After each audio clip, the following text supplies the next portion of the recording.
Je voudrais un chien. Je vous assure, je voudrais même qu'on vive ensemble.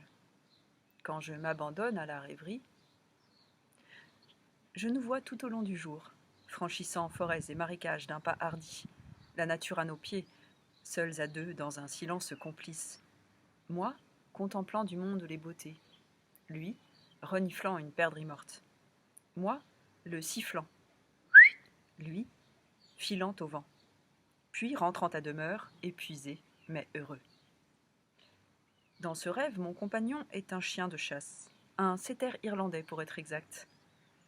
Ténébreux héritier, je suis propriétaire d'un domaine dans le Derbyshire.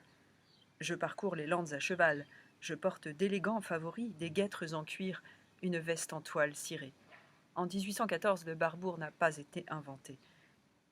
Chaque printemps, au premier rayon du soleil, nos silhouettes se découpent à l'horizon, sur un océan d'ajoncs et de bruyères.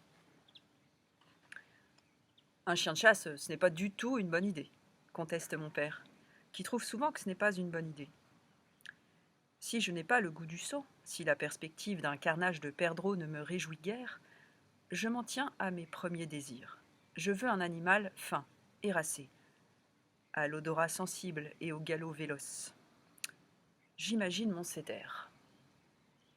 Il s'appelle Maxime. Il est soyeux et élancé. D'une intelligence rare, cela va sans dire. Nous nous apprécions et respectons. C'est pour moi la meilleure des fréquentations. Sa robe est rouge vif, sans trace de noir. Il est robuste, mais sans lourdeur. Dixit la notice 240 du guide vert. Il est le plus ancien de tous les setters, plein d'énergie et sentimental, expansif et indépendant. Tant de sérénité me conforte. C'est lui, et je le sais. Je voudrais un chien. Seulement, je ne sais pas comment m'y prendre.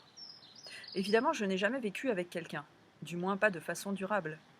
Disons-le, pas plus de quelques heures. Quand je dois recevoir des gens chez moi, je m'arrange pour ne pas y être. Surtout lorsqu'il s'agit d'amis qui habitent loin et qu'alors il me faudrait leur consacrer du temps, les amener ici ou là. Dans ce cas, la pression est trop forte. Je préfère leur prêter mon appartement et sauter dans un train. Ce serait pourtant sympa de leur montrer le bassin de la Villette, un lieu venteux et proche de l'eau, voire de se rendre au musée avec eux à l'Orangerie ou à Beaubourg. Mais je m'abstiens si possible de les héberger. Je n'ai pas pour habitude de cohabiter, ni d'entendre le bruit d'une respiration, ni même de deviner dans la pénombre le mouvement d'une forme, imprévisible dans ses gestes, qui ferait vibrer l'air imperceptiblement. De sorte que je serais sans cesse sur le qui-vive, durant les premiers temps au moins, si ce n'est de manière pérenne. Ce qui est un risque. J'imagine que l'on finit par s'habituer. Et l'animal, lui, est-ce qu'il s'habitue ? Certains disent, peut-être de mauvais parents, que les chiens sont comme les enfants. Ils s'adaptent. L'essentiel pour eux, c'est d'être avec vous. Ce qui leur importe, c'est votre compagnie. Ainsi, il y a fort longtemps, ai-je entendu l'histoire d'un couple qui, avec 2 nouveau-nés, était parti bourlinguer sur les routes du monde, reliant l'Inde jusqu'au Mexique. Un récit qui, lorsqu'il fut raconté, suscita des « oh », des « ah » dans l'assistance, et tout ce qui s'ensuit de marques d'admiration.